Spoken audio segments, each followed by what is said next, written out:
प्राचीन काल में एक सेठ जी थे जिनके 7 पुत्र थे और सातों के विवाह हो चुके थे। सबसे छोटे पुत्र की पत्नी श्रेष्ठ चरित्र की और सुशील थी, परंतु उसके भाई नहीं था। एक दिन उस घर की बड़ी बहू ने घर लीपने के लिए पीली मिट्टी लाने के लिए सभी बहुओं को साथ चलने को कहा, तो सभी एक साथ डलिया और खुरपी लेकर मिट्टी खोदने के लिए निकल पड़ी। जब बहुएं मिट्टी खोद रही थीं, तभी वहां एक सर्प निकला, जिसे बड़ी बहू खुरपी से मारने लगी। ये देखकर छोटी बहू ने उसे रोका और कहा, इसे मत मारो, ये बेचारा निरपराध है। ये सुनकर बड़ी बहू ने उसे नहीं मारा। तब वो सांप एक ओर जा बैठा। तब छोटी बहू ने उससे कहा, मैं अभी लौट कर आती हैं, तुम यहाँ से जाना मत। इतना कहकर वह सबके साथ मिट्टी लेकर घर चली गई और कामकाज में फंसकर सर्प से जो वादा किया था वो उसे भूल गई। उसे दूसरे दिन वह बात याद आई तो वो सबको साथ लेकर वहां पहुंची।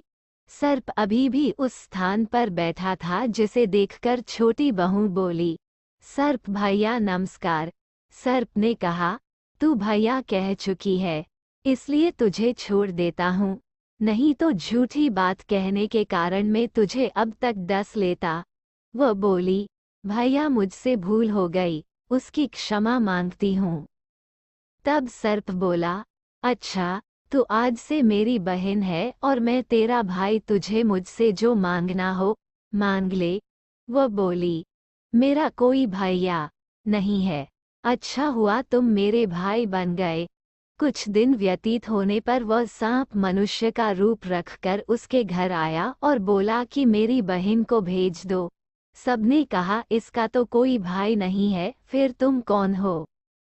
तो वह बोला, मैं दूर के रिश्ते में इसका भाई हूँ, बचपन में ही बाहर चला गया था। उसके विश्वास दिलाने पर परिवार के लोगों ने छोटी को उसके साथ भेज दिया। उसने मार्ग में बताया कि मैं वही सर्प हूँ, इसलिए तू डरना मत और जहाँ चलने में कठिनाई हो वहाँ मेरी पूंछ पकड़ लेना। छोटी बहू ने वैसा ही किया और इस प्रकार वह उसके घर पहुँच गई। सर्प के घर के धन ऐश्वर्य को देखकर वह चकित हो गई। इस तरह से वो उसके घर में रहने लगी। एक दिन सर्प की माता ने उससे कहा, मैं एक काम से बाहर जा रही हूँ, तू अपने भाई को ठंडा दूध पिला देना। उसे इस बात का ध्यान नहीं रहा और उसने सांप को गर्म दूध पिला दिया, जिससे उसका मुख जल गया। यह देखकर सर्प की माता को गुस्सा आ गया, परंतु सर्प के समझाने पर वह चुप हो गई। तब सर्प ने कहा कि बहन को अब उसके घर भेजना चाहिए। तब सर्प और उसके पिता ने उसे बहुत सा सोना, चांदी, जवाहरात, वस्त्र, भूषण आदि देकर घर पहुंचा दिया। इतना ढेर सारा धन देखकर बड़ी बहू उसने जलने लगी और कहने लगी कि तेरा भाई तो बड़ा धनवान है, तुझे तो उससे और भी धन लाना चाहिए। सर्प ने जब ये वचन सुना तो उसने सब वस्तुएं सोने की लाकर दे दी। ये देखकर बड़ी बहू ने कहा, इन वस्तुओं को झाड़ने की झाड़ू भी सोने की होनी चाहिए। तब सर्प ने झाड़ू भी सोने की लाकर दे दी। सर्प ने छोटी बहू को हीरा मणियों का एक अद्भुत हार दिया, जिसकी प्रशंसा उस राज्य की रानी ने भी सुनी और वो राजा से बोली कि सेठ की छोटी बहू का हार मुझे चाहिए। राजा ने मंत्री को हुक्म दिया कि उससे वह हार तुरंत ही ले आओ। मंत्री ने सेठ जी से जाकर कहा कि महारानी जी छोटी बहू का हार पहनेंगी, वह हमें दे दो। सेठ जी ने डर के कारण छोटी बहू से हार लेकर उन्हें दे दिया। छोटी बहू को ये बात बहुत बुरी लगी। उसने अपने सांप भाई को याद किया और उससे प्रार्थना की, भैया, रानी ने हार छीन लिया है, तुम कुछ ऐसा करो कि जैसे ही रानी वो हार पहने वह सर्प बन जाए और जब वह मुझे लौटा दे तब वो हार हीरों और मणियों का हो जाए। सर्प ने ठीक वैसा ही किया।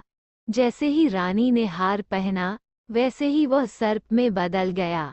ये देखकर रानी चीख पड़ी और डर गई। ये देखकर राजा ने सेठ के पास खबर भेजी कि छोटी बहू को तुरंत भेजो। सेठ जी स्वयं छोटी बहू को लेकर राजा के दरबार में उपस्थित हुए। राजा ने छोटी बहू से पूछा, तूने क्या जादू किया है? मैं तुझे दंड दूंगा। छोटी बहू बोली, राजन, धृष्टता क्षमा कीजिए, ये हार ही ऐसा है कि मेरे गले में हीरों और मणियों का रहता है, और अगर इसे कोई और पहनता है तो ये उसके गले में सर्प बन जाता है। ये सुनकर राजा ने वह सर्प बना हार उसे देकर कहा, अभी पहनकर दिखाओ। छोटी बहू ने जैसे ही उसे पहना वैसे ही हीरों मणियों का हो गया। ये देखकर राजा ने प्रसन्न होकर उसे बहुत सी मुद्राएं भी पुरस्कार दिया। छोटी वह अपने हार और इन सहित घर लौट आई। उसके धन को देखकर बड़ी बहू ने ईर्ष्या के कारण उसके पति को सिखाया कि छोटी बहू के पास कहीं से धन आया है। ये सुनकर उसके पति ने अपनी पत्नी को बुलाया और कहा कि ठीक ठीक बता, ये धन कहाँ से आया है। तब वह स्त्री फिर से अपने सर्प भाई को याद करने लगी। तब उसी समय सर्प ने प्रकट होकर कहा, यदि मेरी धर्म बहन के आचरण पर किसी ने संदेह प्रकट किया तो मैं उसे खा लूंगा। ये सुनकर छोटी बहू का पति बहुत प्रसन्न हुआ और उसने सर्प देवता का सत्कार किया। कहते हैं उसी दिन से